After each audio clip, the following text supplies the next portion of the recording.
Lisa, as Councillor Mitten has said, that she will be in and out of the meeting because there's an important meeting regarding the current status of the Omicron variant with the health board. So she will be dipping in and out of this meeting. Okay. Any other apologies? No. Declaration of interest.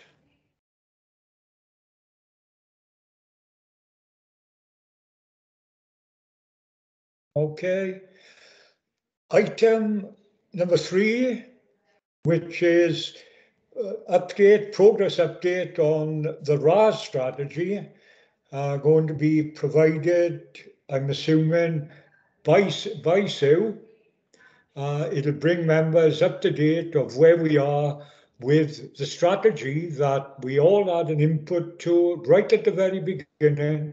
And for those of us that were in council on November the 20th, 2020, this is what we all voted for. So Sue, I leave the good work to you to present to the committee work that you have done since we last talked about the RAS strategy.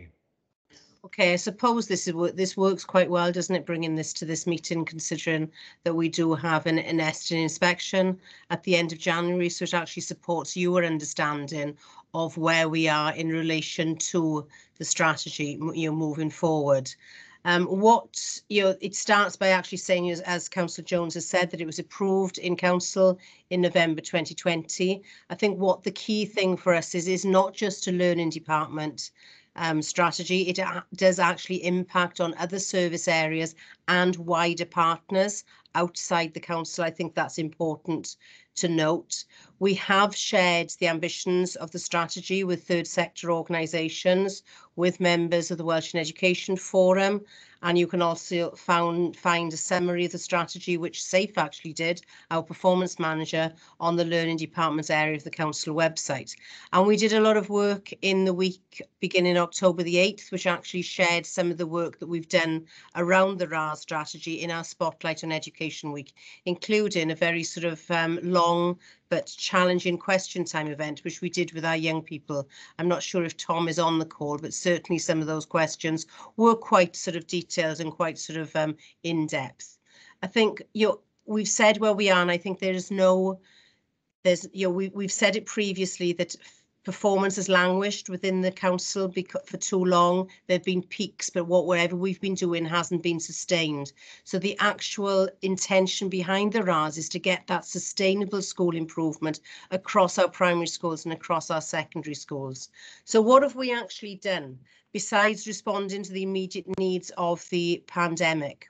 We've got better engagement with children's services. We've had a head teachers working group being set up. And actually, we've looked at in a couple of schools which have got high numbers of referrals to social services. We've been doing some different work where social workers are actually going and basing themselves in schools for a couple of days a week to support the families as they recover from that pandemic. Members will be aware that our school improvement service is the Central South Consortium, and they have been to scrutiny on a number of occasions. We have changed our relationship with Central South. There is sort of more of an accountability, robust framework. There is still work to be done on that engagement with Central South. We've done a lot of work in collaboration.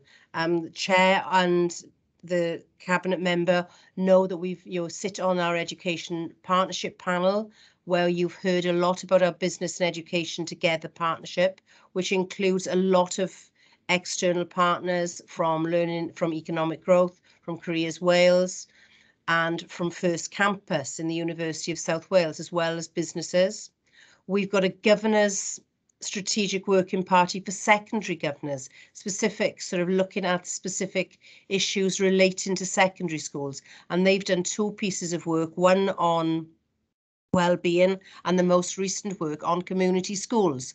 And we're actually looking at how we can take that forward. We've got a head teacher strategic reference group.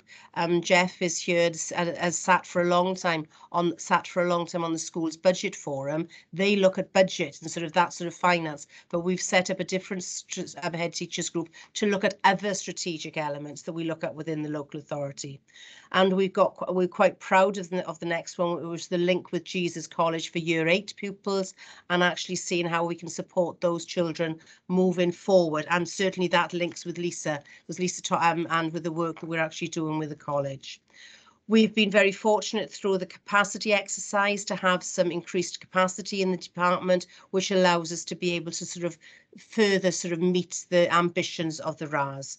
And, recovery planning, we can't deny that we've had to adapt our plans as a result of the pandemic, and we are continuing to adapt our plans as a result of the ongoing pandemic, because at the moment schools are not in the position to be able to take on a lot of change, because their focus has to be on ensuring that children are engaged in the current learning that they're doing. We've actually we had some key data from the welcome assessments, which was quite positive. Whilst our welcome data was low in November, it did actually show by the end of June that we'd had some positive outcomes. So we've got a restructured wellbeing support team. It's now called the school support team. So that's the behaviour support team and the outreach team have sort of combined. We've done an attendance review, and in the January meeting, we will be bringing the outcomes of that review to this meeting, and Councillor Jones, Councillor Mitten, myself and Gavin Metheringham will be meeting next week to actually look at that, how we can actually drive that forward and what action plans we've got to do. We want to put in place a working plan to look at the accountability framework, which we've brought to this meeting previously, and we need to sort of work with children's services around the persistent absenteeism. And I think we've got to look at how the RAS impacts on schools themselves. A number of our schools have rightly so identified within their school improvement plans this year where the RAS ambitions sit, and that is sort of making sure that the dialogue about school improvement and about the ambitions of the local authority permeates everything that we're trying to do. So that's the summary of the report, and over to members for questions. Thank you, Sue, for that. What members have got to bear in mind is that this strategy is something that's got to be implemented over a 5-year period. We've already done a 12-month, November the 20th of 2020. We agreed it as a council. We've been working at it, putting things in place ever since, Sue and her officers. And now we are getting to the stage where, come the new year now, things really will be taking off. So I wouldn't want members to think that, we haven't got far. There's a heck of a lot of that to be done to get the bits and pieces in place. And I would thank Sue and her officers for doing what they've done to date. Any questions of members? Chair, I've got a question. Sherelle, Chair. Yeah. Thank you. Thanks for the report. You okay? Can you hear me? Yeah. Yeah. Thanks for the report, Sue. On item 6.1, you refer to the accountability framework, and that's for an opportunity for all the schools across Merthyr to then detail progress. I was just wondering, can you just explain a little bit about that and what that looks like? I know further on within the report you say that you're going to have some workshops or sessions in the new year to start that work, but can you just give us a little flavour of what that accountability framework would look like, please? If I take you back to a couple of the meetings that we had last academic year, and we had a joint meeting. I'm going to say we had a joint meeting with the governance and audit scrutiny as well, when we were actually looking at what this.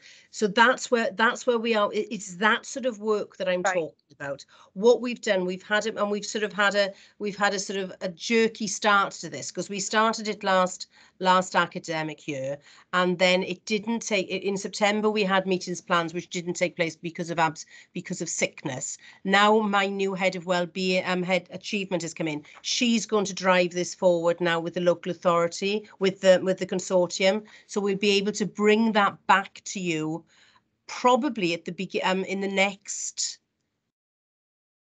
after May, after the elections. We'll be bringing that back to you and sort of saying, look, this is where we're going and this is how we're going to drive that forward.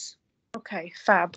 And my other question is slightly related, because the report does talk about attendance and having a closer eye on the persistent absenteeism in schools, and just, you know, thinking about, you know, what the tragic circumstances of the death of the little boy recently.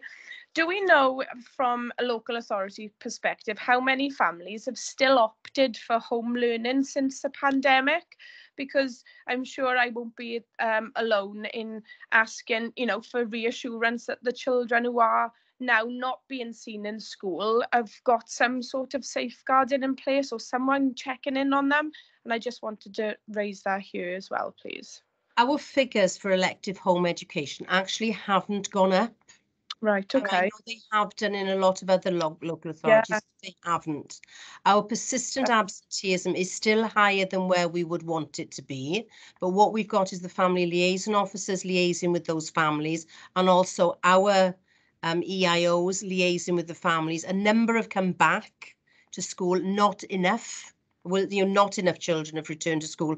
And until, unfortunately, I think this is the view of the start of the team, is that until Welsh Government actually say, you know what, they have to be in school and you can't use COVID as an excuse to keep them home, there are still people that are hiding behind that, because we can issue fixed penalty notices for holidays and for, but we, if they play the COVID card, we can't issue a fixed penalty notice. So it's something that directors have asked Welsh Government, look, please, can you allow us to sort of start, you know, getting a little bit more forceful with these parents, as once they use that card, we've got no more leverage with them, unfortunately. And other persistent ones, is it across the board, or is it predominantly secondary or more primary, just for us to have a flavour? Predominantly secondary. It was the highest numbers were in secondary, although there are a couple of schools, couple of primary schools, but it does link with where in the areas of deprivation, where the schools are the highest areas of deprivation. That's where we're seeing the persistent absenteeism. What we are, which links it with your safeguarding, what we are seeing is that the children who are persistent absenteeism and citing the COVID card, on the whole, tend to be those that were persistent absenteeism prior to the pandemic as well. Yeah, like you said, now there's an element being made for them, isn't there? Yeah. Okay, fab. Thanks, Sue. That's really useful. Thank you. Thank you, Chair. David Isaacs, Councillor David Isaacs. Thank you, Harvey, Chair. Sue, you mentioned that RAS takes in other council departments, and you mentioned social services. If I take you to 5.5 on page 7, you mentioned that 18% needed to give significant language support. Now, I'm just wondering, I'm thinking of pupils with such as fetal alcohol syndrome and issues such as that. Are you happy with the support you get in from the social services with pupils like this?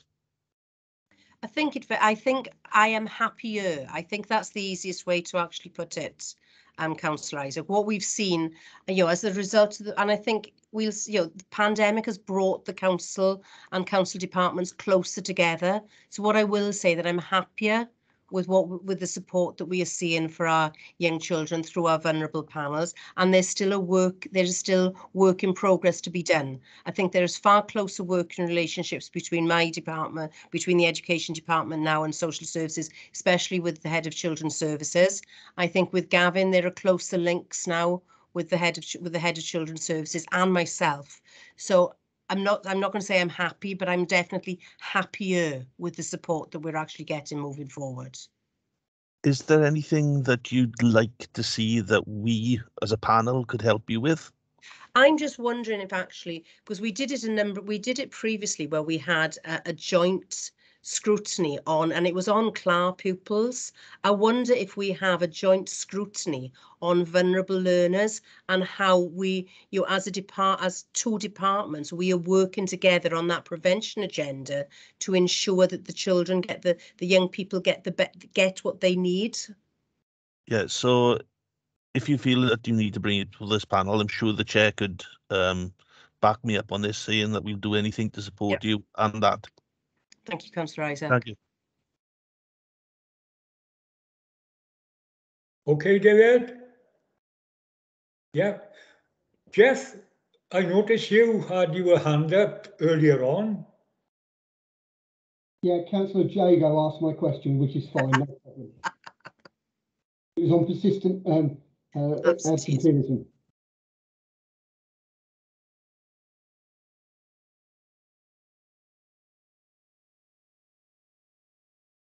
Any more questions? We've got Michelle Jones, Harvey. Michelle? Hiya, thank you. Yeah, it was just again in regards to attendance.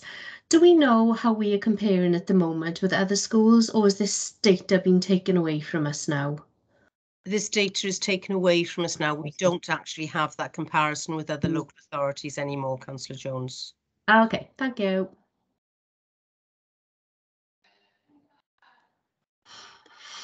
Any other questions?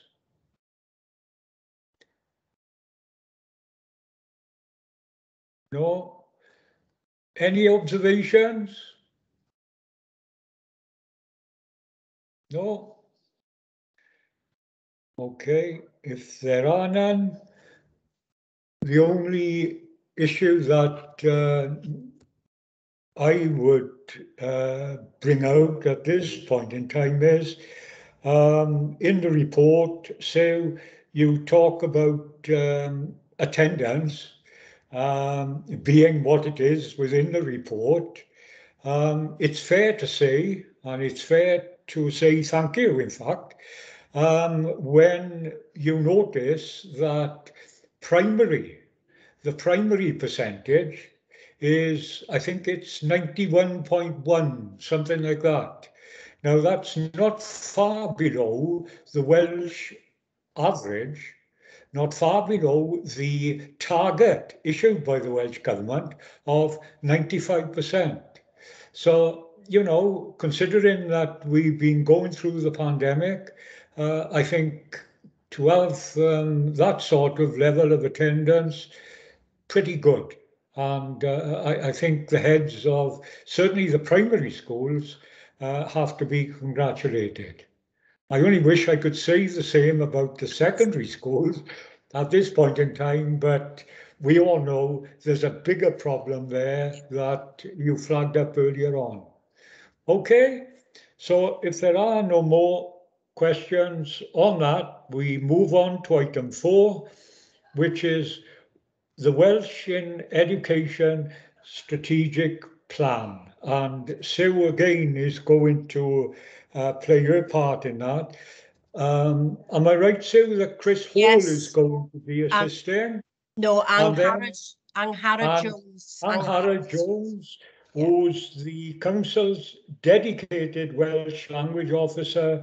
She will also be in attendance to assist Sue as Sue goes through. At least Angharad have got the right surname to start with, Jones. Okay, over to you, Sue. Okay, thank you, Chair. Angharad is, or she was here, she is here. The reason we brought this report to scrutiny, it has been out to the WESP, the Welsh in Education Strategic Plan and the Welsh Language Strategy. They've both been out to consultation. So before it goes back to Council for final approval, we've brought them both here for you to actually consider, to consider if there are any sort of improvements, if there's anything else that you want to be included. So they're both statutory, they're slightly different. One goes to Welsh Government, the Welsh and Education Strategic Plan has to be in with Welsh Government in January. The Welsh Language Strategy goes to the Commissioner, and that doesn't have to be published until September. July 2022, sorry. July 2022. But we've deliberately put them together because they do have similar ambitions.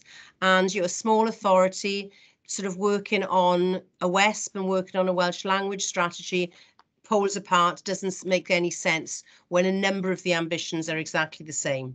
So what we're looking at is that county borough where the Welsh language is heard, spoken and celebrated throughout all walks of life. A number of you may remember a couple of years ago we did a competition with young people and we ended up with the hashtag Shemairament logo, so we're still working on that. There are some discrete differences in the respect of the Welsh language strategy as a workforce, as a specific workforce for council staff, whereas the workforce that sits in the WESP is about the teaching staff in schools. So what we looked at, we have revised the WESP in light of the comments. So what you've seen, the WESP that you've received is the WESP that's been revised in light of the comments for the consultation. We've drawn up a joint action plan, which can be seen at Appendix 4.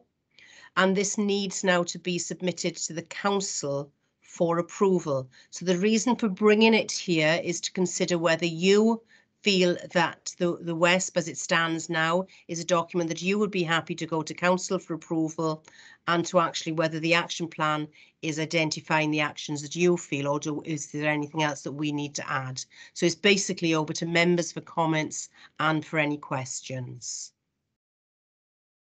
Thank you, Sue, for that. So members, I'm assuming you've read through the report. Are there any questions that you wish to put forward at this meeting?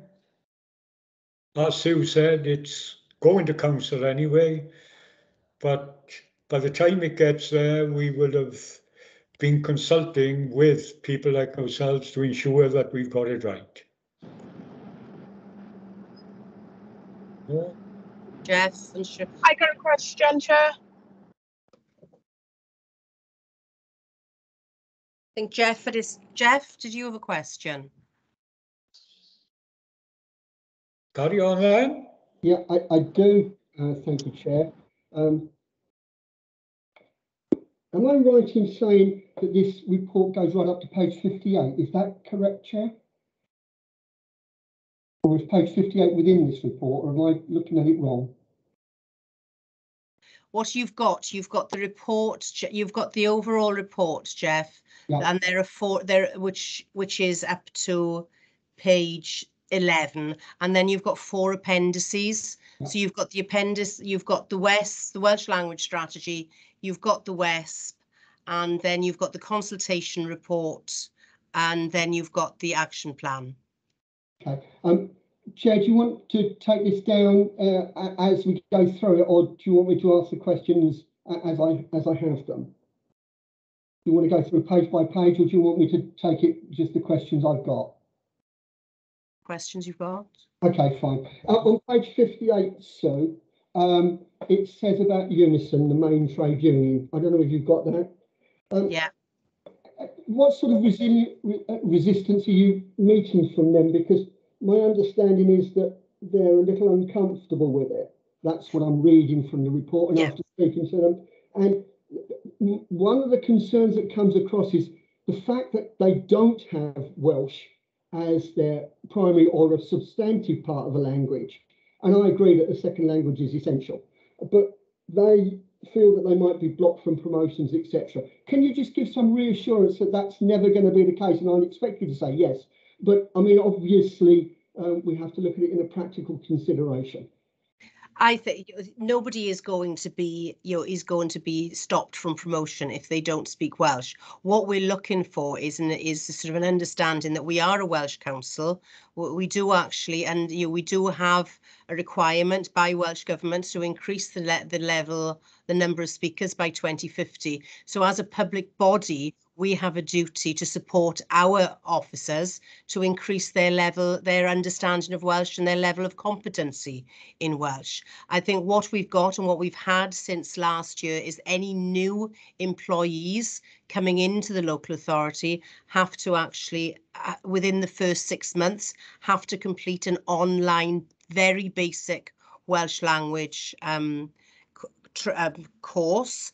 All my officers within the learning department, we took a decision within the learning department that they did it themselves as part of their focus on performance, their performance management last year, and we will encourage it. We will encourage it moving forward. So I think Unison felt that actually it was too much of an ask to actually increase this. However, if you look at other local authorities and neighbouring local authorities, the basic course that we're asking them to do is actually at a lower level than the other authorities. So at some point we need to get our officers, because if they want to move, if they want to be promoted into other authorities, they need to be at that level. So it's working with Unison, working with the trades unions to actually get them to understand this isn't something specific to Merthyr. This is an expectation because we're a Welsh authority, and we will work with our officers, but no officer is going to be at detriment of promotion if they haven't got a particular level of Welsh, unless of course the job is Welsh Essential like in Harrods. I understand that totally, and thank you for your fulsome answer. The second point is on, well, it's about a Welsh secondary school, and you know that I've said this before. And if we're going ahead and using Welsh as the preferred language, as should be the case perhaps, how far away are we actually away from a Welsh secondary school? I read in the report very briefly. I didn't get the report till about 20 minutes ago, but I read in the report very briefly, sir, that it's in your mind to do so, and perhaps to apply for 21st century schools planning permission and money. Where are we with that? Is that a feasible proposition, and when's that likely to go forward to 21st century schools for approval? Right, it is. We're in the process of doing a feasibility study within the first couple of years of the Welsh and Education Strategic Plan. It has come through quite strongly from a number of consultees that this was what they wanted us to actually have a look at. You will be aware, as members will be on this call, that we are not blessed with lots of land in Merthyr to actually build schools. So there's a lot of work that will need to be done around a feasibility, and also engagement with RCT, where our current Welsh medium pupils go, because if we opened a school, their school would actually be halved. So it's looking at how we can ensure that they wouldn't lose out with their school. So there's a lot of work that needs to be done to consider, one, where the school could go, what implications this would have for our neighbouring authorities, and how feasible it is to have a successful Welsh medium school within the county borough. You're looking at the lifetime of this plan. The Band C doesn't start till 2026, so we've got the next couple of years to actually work with the next administration to actually see, right, is this a feasible option? And if it is, 2024, 2025, we will be putting in that to Band C, but there's a lot of work to be done around that before that, and a lot of consultation to be done with the public, with elected members, to actually see how we drive that forward. Thank you, sir. Yeah, I appreciate that, and especially in the light of the existing problems we're having with schools, etc. So the piece of land, and I understand totally, there is some land, I believe, at the very end of Avon Taff that may well be something for you to look at, but we'll just put that out there. My last point, I think, is how are we integrating the sixth form college, wrong words, so, but you know what I mean.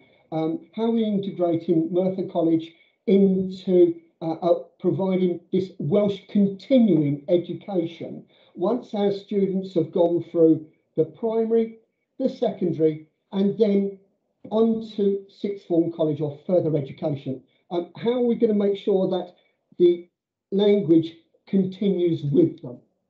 Okay, and what you haven't got in your WESP, which you will have going into the council WESP, is actually further information that I had from the college on how they will actually drive this forward. They're looking to actually, they've got some vocational work, and Lisa's on the call perhaps when she can sort of bring that in. But there's some vocational work going on with the college, so they can actually undertake some health and social care and through the medium of Welsh. So they have a role, they have a duty to actually look at how they can expand that as well. And I think if we are looking at a feasibility for a Welsh medium secondary school, that again would have to be taken into consideration, because we are a tertiary authority, we don't have any sixth forms. So it's how, exactly as you said earlier, Jeff, how you'd get that equity so of the language moving into Key Stage 5. So the council report will have some more detail around that. I hadn't put it into this one, so there will be some more around that. Thank you for your help. Thank you, Chair. That's all my questions. Councillor David Isaac.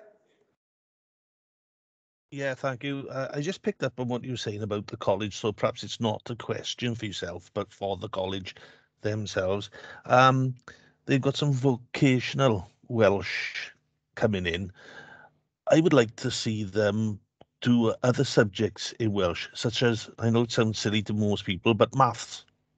If you do maths in Welsh, you find it's very hard to do maths in English. You would have thought it's very strange because it's numbers, but some of the words don't translate into into English, into Welsh. And having had children who went through the medium of Welsh, they couldn't do these courses in the Merthyr College because they found it very difficult to get that support at that time. And secondly, I've come across parents that are reticent to send their children to a Welsh school, even though they like the idea, because they are very concerned about how they are going to help their children with the homework. So I wonder if the council could put out information saying that help is there and it's not that hard to help the children with their homework if they do good Welsh medium schools, because that is stopping a lot of people who want to put their children through Welsh medium education, but have these ideas that they couldn't do it because they couldn't help them with their homework. That's all I have to say. Thanks.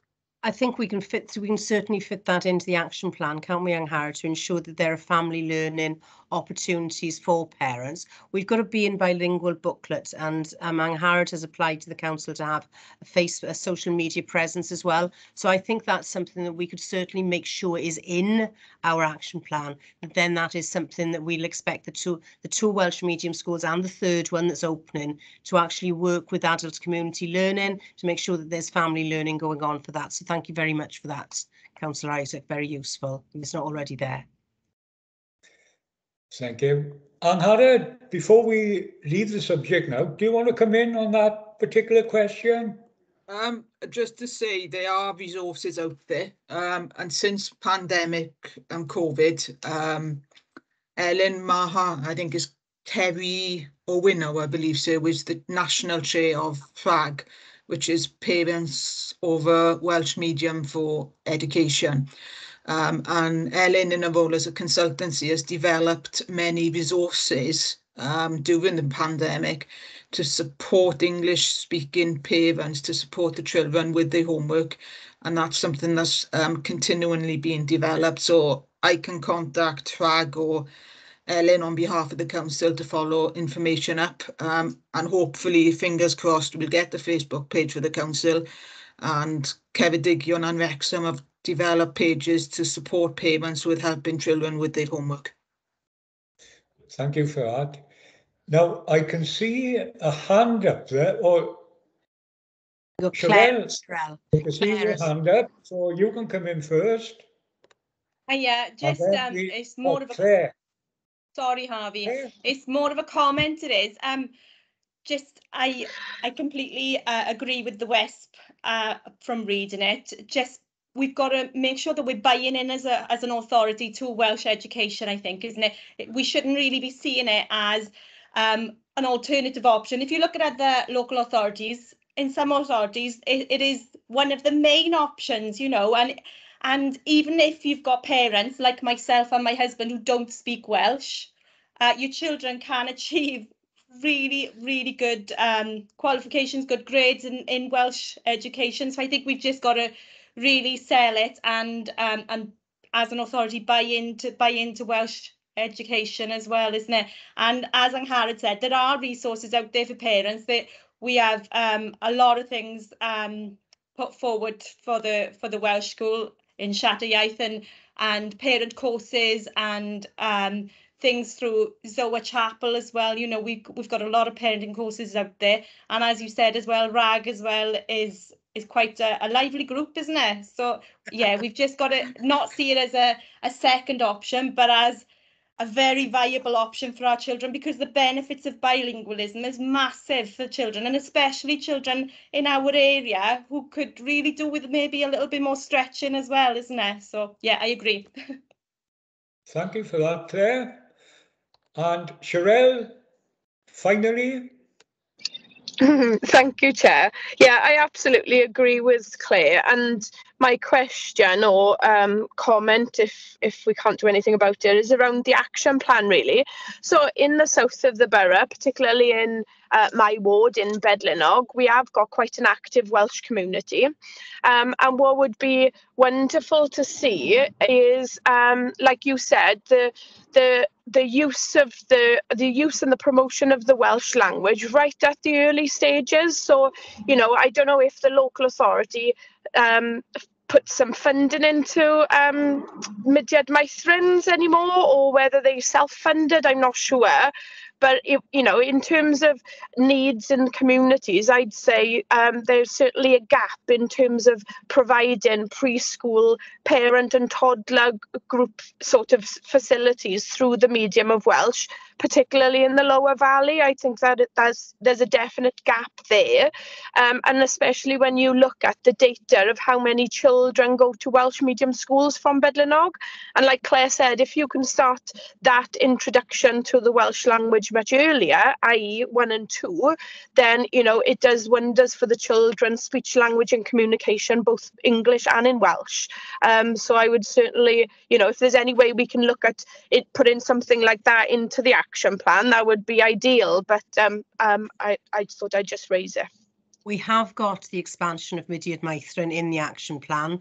We have been lobbied quite strongly by members of your wards as well, Sherelle, to ensure that so we will be looking at that, and we look at it with Anne Angel as well to see whether we can what we can do. Excellent. And, you know, in terms of resources and availability of venues, we have the community centre in Bedlinog, which is readily available and would be fully accessible and, of course, free of charge to utilise for such local provision as well. Now, we'll make sure we write that down, Sherelle, that it's definite free of charge, and we let Stacey know that it's free of charge, and Jeff isn't shaking his head, so there we are. Okay. It will be, yeah. Okay, no worries. Thanks, Sue. Okay, thank you. Any other questions now? No? If not, we move on to the next item, which is to consider the forward work programme, as we do in every meeting, looking at, in the main, the agenda for the next meeting, and to make decisions as to whether we want to incorporate any other item within that agenda. And I believe, and I want you to bear this in mind, that, Sue, am I right in saying that that's when we get the first report on attendance coming through, is in the January meeting? Yeah. So if we've got that, be very careful that we don't block the meeting up with other issues, because I'm sure that attendance is going to take us quite a bit of time to deal with. What I So, will say as well, Councillor Jones, is that is the first day of our Estyn inspection. So I would suspect that Estyn may actually be joining us. right, there's another reason. So whether you want to consider other items for the January meeting or leave it alone because of the attendance issue and because of what Sue just said, if you're happy with that, we can move on very quickly to referrals, feedbacks and follow-up actions. Saif, have we got anything there? No, no referrals to report, Chair. Nothing at all. And reflection of this particular meeting. Anyone got any comments? No. I think we've dealt with, in a reasonable fashion, the items that were on the agenda. And I think I would return to the RAS report in the first item we dealt with. And again, ask members if they haven't had time to read it yet to actually read it, because that's going to set our stall out in education at least for the next 4 years. Okay, so I think we all want to be aware of where the officers and Sue are coming from and other partners, because it's a big, big subject that's going to impact on every child and every young person that's being educated within this county borough. So once again, Sue, thank you for what you've done to date. Okay. And then I go on to any other business.